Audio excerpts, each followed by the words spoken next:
1 daqiqa ichida qurilish va loyiha tashkiloti xodimlarini yagona milliy mehnat tizimi, ya'ni YAMMTga qanday kiritishni o'rgatib qo'yamiz. Buning uchun tashkilot elektron kaliti bilan may.mehnat.uz saytiga kirib, bo'linma bo'lsa uni tanlaysiz yoki bo'linma mavjud emasni belgilab, ish joyini yaratish tugmasini bosasiz. Endi xodimni lavozimini yozib, ustiga bosasiz. E'tibor bering, bu yerdagi kod mezondagi kod bilan to'g'ri kelishi kerak.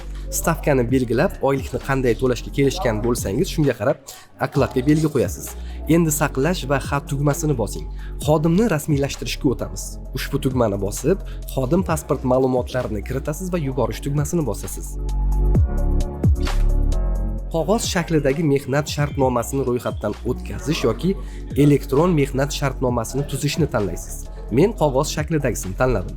Endi qatorlarga mehnat shartnomasi va buyruqqa oid ma'lumotlarni kiritib, imzolash va saqlash tugmasini bosing.